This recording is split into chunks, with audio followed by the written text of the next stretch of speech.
Technically speaking, technically speaking, I ain't talking vegan when I said that I've been eating, making money on the side, but I use it for the main. I'm speaking in code when I tech talk that financial freedom. Have a seat cause you gon' wanna sit up at my table, yeah. Plugged in that it, girl, IT with the cables, yeah. Network engineering is for you, it ain't no labels, yeah. Shaky with my passion, took a leap, it got me stable, yeah. Now I make 100K or better, paper couldn't fit a stapler, and I spend it on my passion cause I'm capable.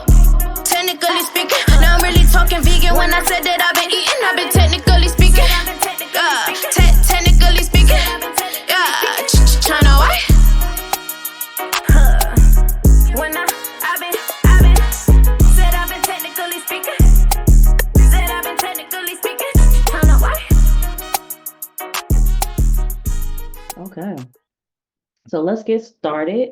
So welcome back, day 2 with the CCNA. We are doing this for 6 weeks straight so you guys can get this CCNA certification or Net Plus and move to the next step, okay? This is my bread and butter, which is the CCNA, how I got started, and I'm pretty sure once you get this, once you get certified, this will be your start as well. If you're already in tech, this will be something that'll catapult you out of that tier 1 entry level IT support and into engineer 6 figures, right?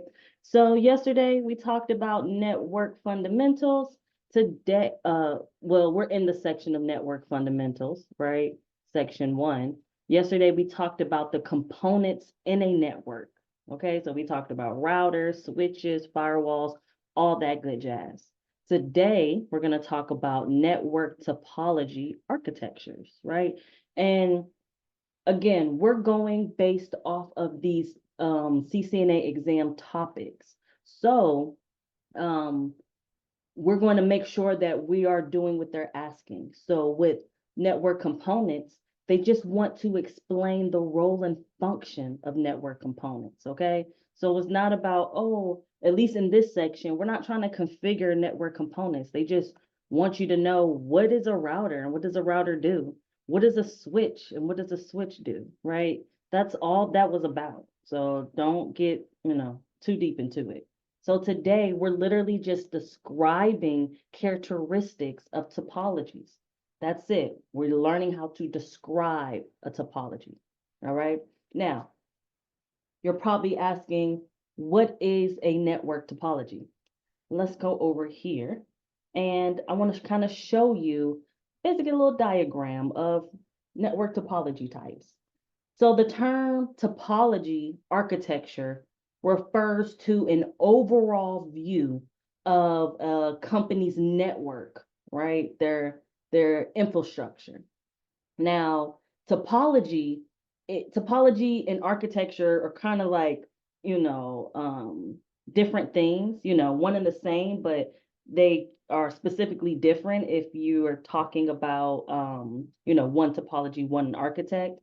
I don't know why they kind of put them together, topology architect, because it's kind of like almost like a double negative or something in a sense. But when we say topology, we're really talking about like an overview of like a logical or a physical layout of how the network is, right? We talk about architecture, it's more of a detailed description of the infrastructure, like this is connected to this, and it has probably IP addresses and domains. Like it's very detailed of the overall design. It tells you what switches, all the components that's in it. A topology is kind of not so detailed, as you can see here. They're kind of just letting you know logically or physically how the network is connected. The devices in the network are connected. Okay. So, and really quick, I want you guys to always, always, always be taking notes, handwritten notes. Nothing beats that, especially we're learning this in 6 weeks. Folks learn this in 4 years. Okay, this is usually a 4-year class. We're going to speed it up in 6 weeks. Okay, so the only way to really understand this and get this is to write it down in a paper and pencil or pen. All right, so make sure you're taking notes. So the first thing you need to take note of the difference between the words topology and architecture, right?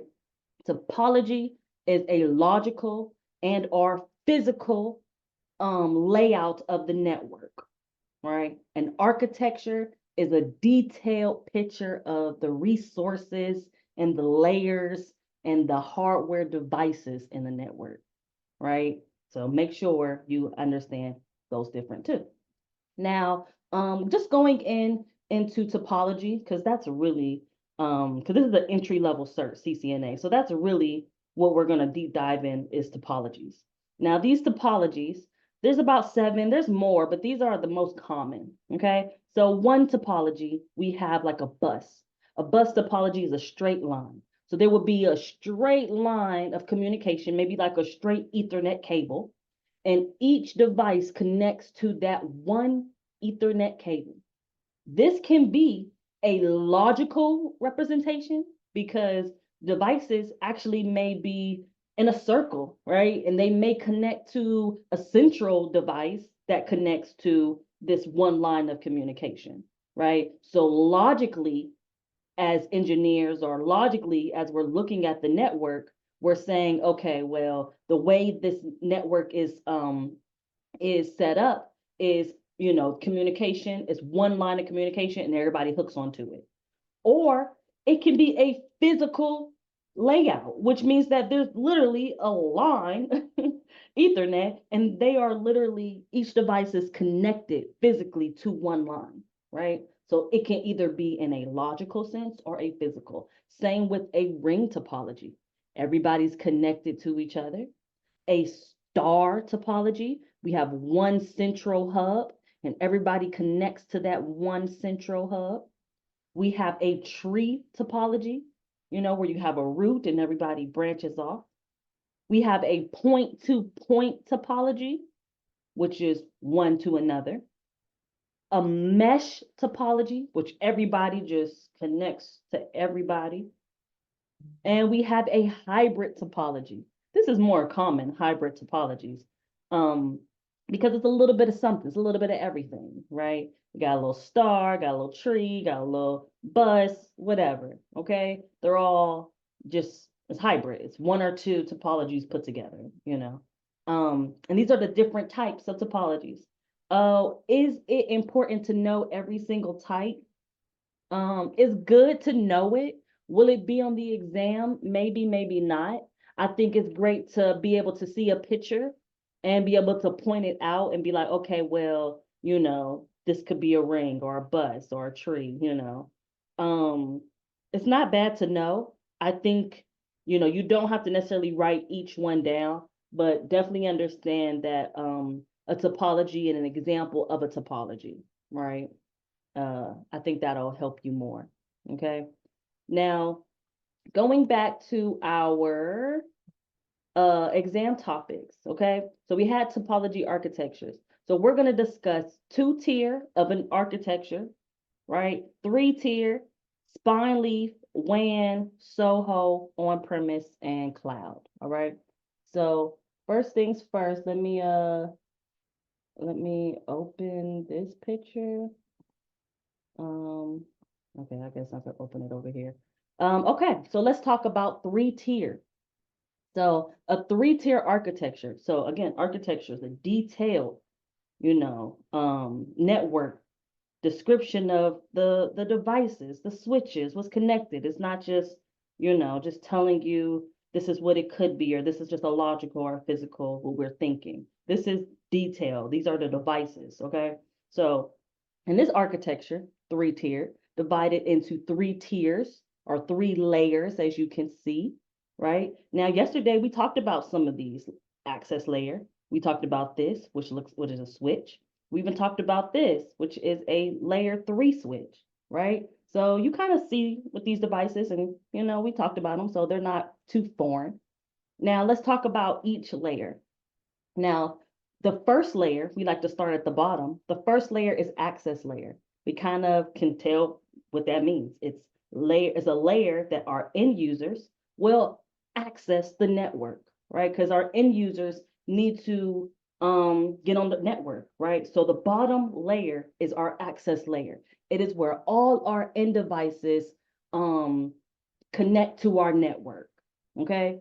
Sometimes they call this like a workstation layer or something of that sense, but just know that it is the lowest layer on our three-tier architecture, and it's just for users to access our network. That's it, okay? So it's gonna be our regular layer two switches, our AP devices, our access points, right? Devices like that. Now we have our distribution layer. This is our second layer. This is our middle layer. Okay. This distribution layer is basically, and a really little tidbit. Most of these terms kind of are like, logical. They're kind of like what the word is kind of the definition in a sense. So for example, an access layer. If you didn't know what that was, you can kind of guess by saying, well, is it the layer that gives access to the network? Well, yeah, it is, right? So it's not like totally foreign. You can kind of, use critical thinking to understand these things, at least most of it.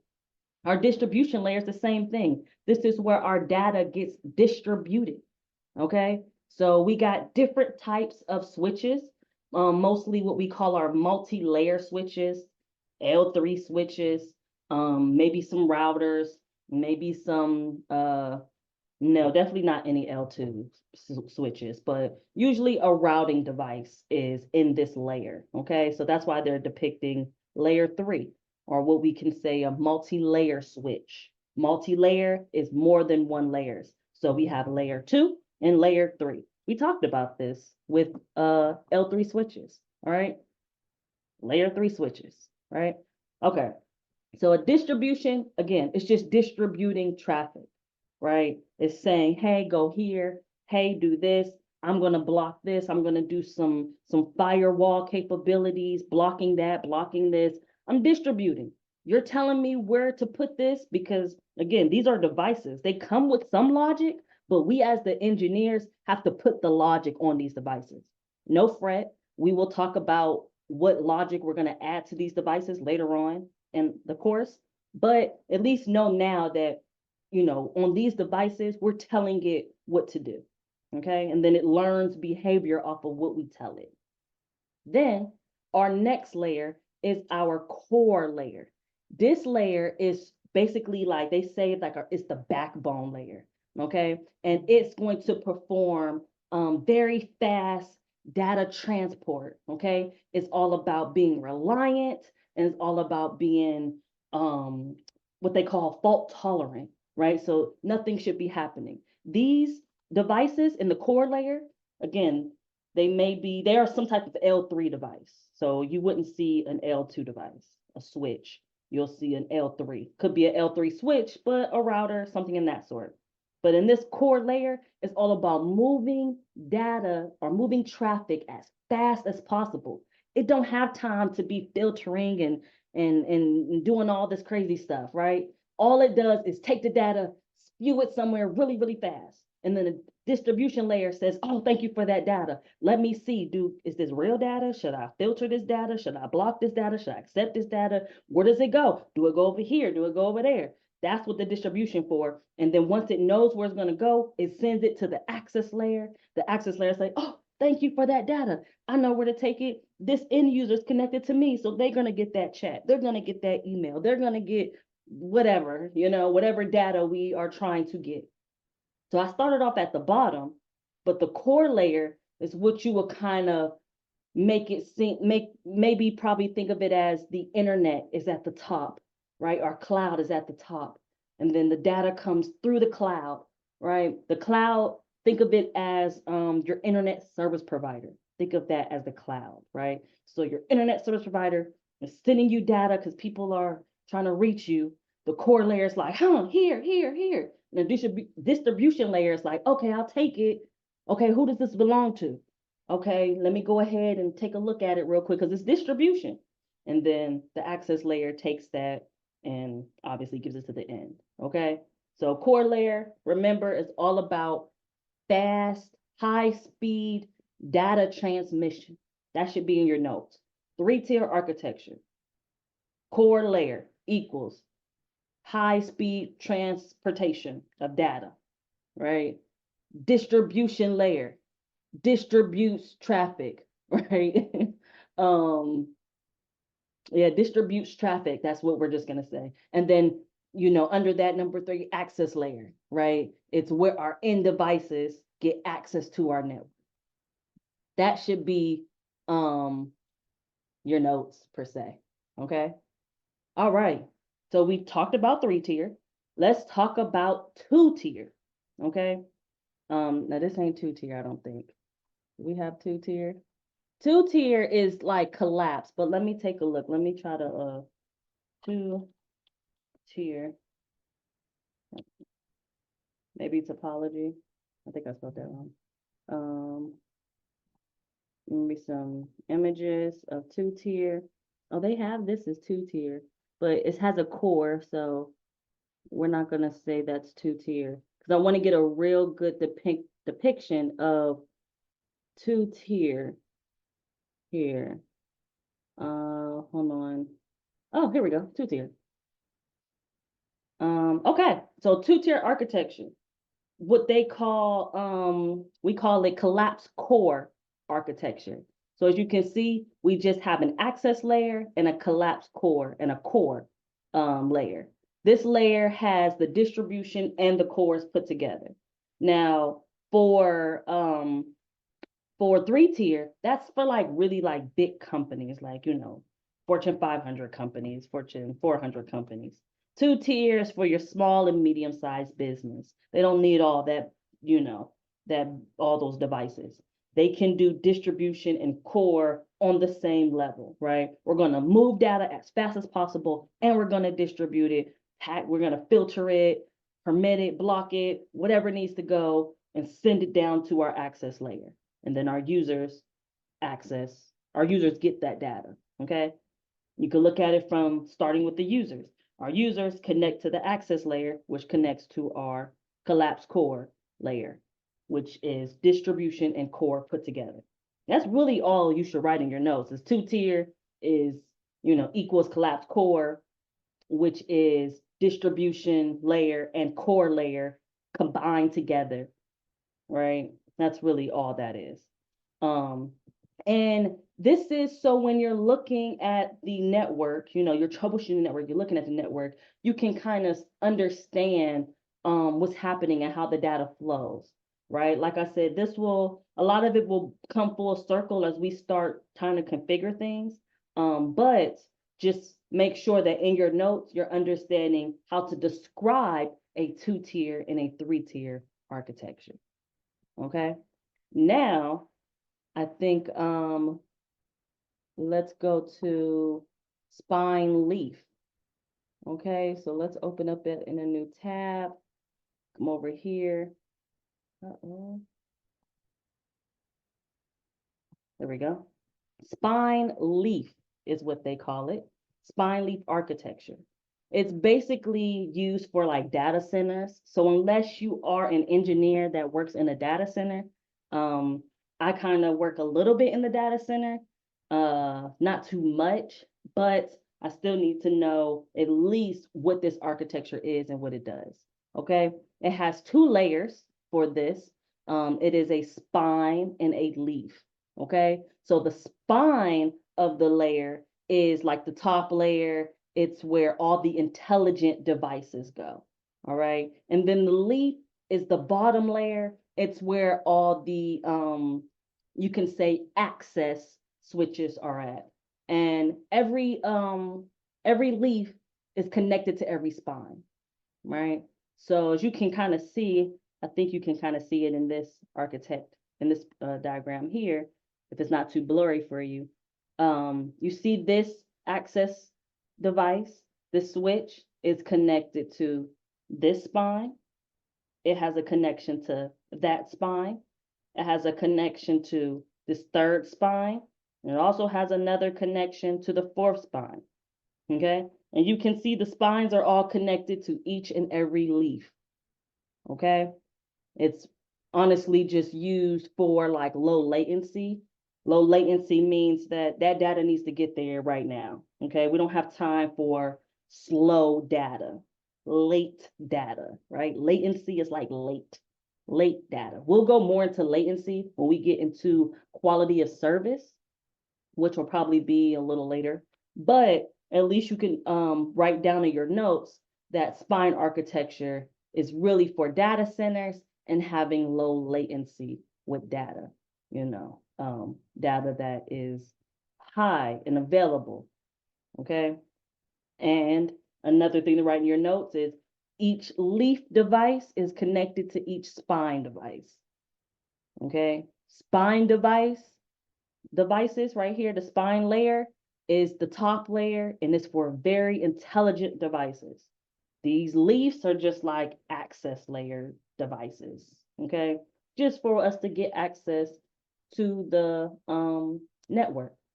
But again, they are more for data centers, so you wouldn't necessarily see a whole bunch of end users using this type of architecture.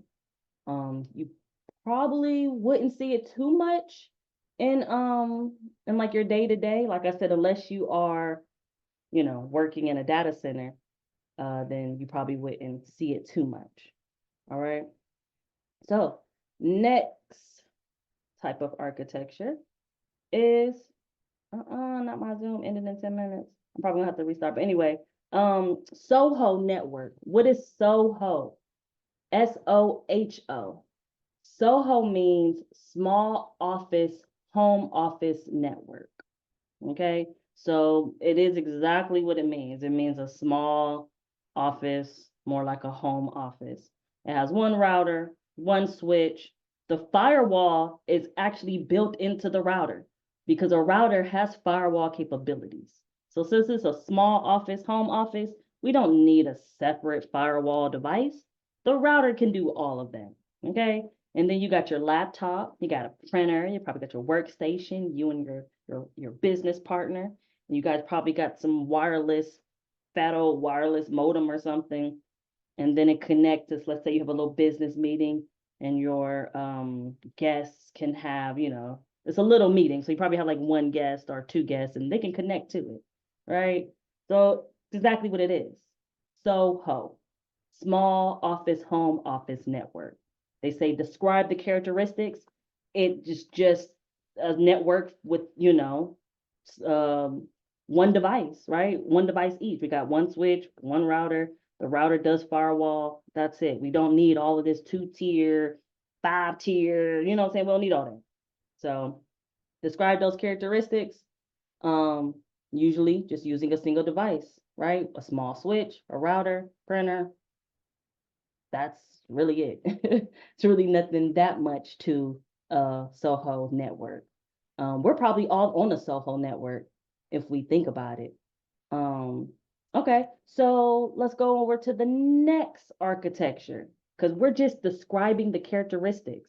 So we're not getting real deep into all the mechanics until later because we're building upon that. Now we're going to talk about a WAN, WAN. A WAN is called a wide area network.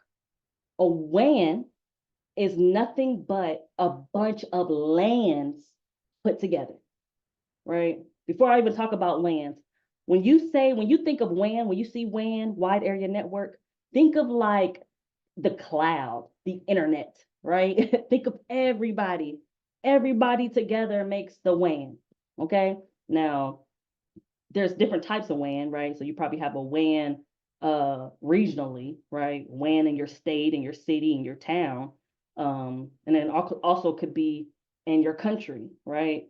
So WANs, it's just a wide area, the network in a wide area. And how I like to look at it as it's a bunch of LANs put together.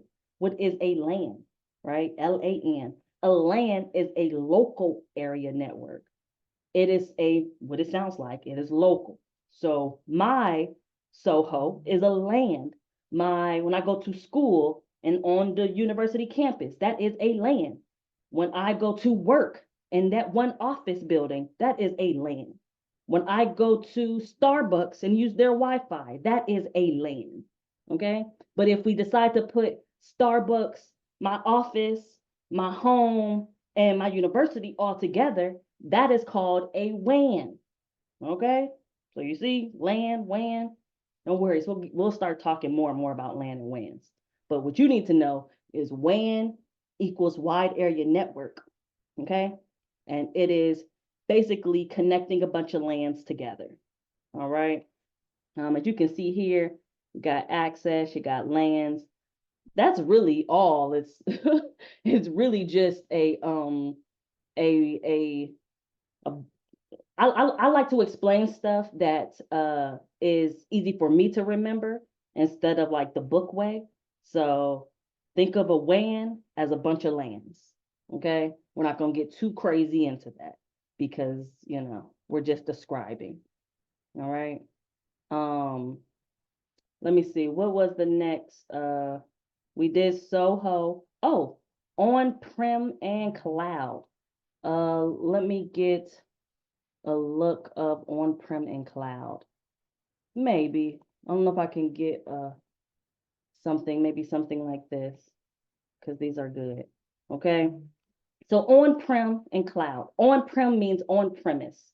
On-premise means physically here in your reach, in your realm. So when we say, for instance, we can say an email server.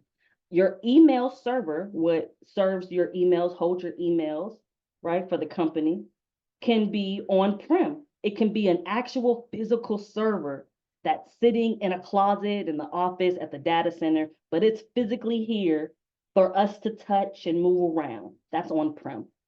Or our email server can be on the cloud, which means that we don't keep it on site. We don't have access to that server that keeps our emails. That is someone else's computer, i.e., Microsoft. Let's say we're using Google's cloud, right? Let's say we're using Gmail. You don't have a server that serves your Gmail to you every time you want to get to it. No, you go on a website, sign into someone else's computer, Google, and Google will say, hey, my email server, I have your emails on my server, so you can check your emails. And it's in a nice website form, and you can search and delete and filter and do all these things. So Gmail is something like on cloud. It's not something, it is on cloud. But in a corporate environment, they may not like that. They may want their emails on-prem. Okay. Now, on-prem is expensive. Okay. Because you got to buy the server, you got to have somebody manage the server, configure the server, do all that stuff. It's cheaper to just go get a virtual machine on at Microsoft or at AWS or Google, right? And just say, hey, y'all can hold on to these emails, and I'm gonna just sign in with my email and password, username and password, and check my emails here, right? So at a data center, probably across the world, that's really on-prem and cloud. That's really the difference. There's other things too on-prem and cloud. We'll get more into cloud architecture because we'll talk about SaaS, software as a service, which I did an example of Gmail. We can do platform as a service, PaaS, or we can do infrastructure as a service. I was going to say AS. I don't know what infrastructure as a service, but those are the three big ones, okay? Software as a service, platform as a service, infrastructure as a service. We as engineers will always deal with infrastructure as a service, okay? Because that's virtual computers, virtual servers, virtual routers and switches and all that stuff that we can use to our leisure. That's why we're going to get our AZ 900 and AZ 104 cert to be cloud engineers. PaaS, platform as a service, is more for like developers, folks that deal with developing coding and stuff. And then software as a service is for everybody and their grandma, right? That is Gmail, that is Discord, Trello, Notion, OneDrive, we can just go on and name until our face turns blue. But let me see, that's basically the difference between on-prem and cloud. So when we're talking about describing characteristics of network topology architectures, right? We know that a topology is a logical or physical layout of the network, logical and or physical, okay? And we have two-tier, collapsed core is what we can call it. We got three-tier, which is the access layer, the distribution layer, and the core layer, okay?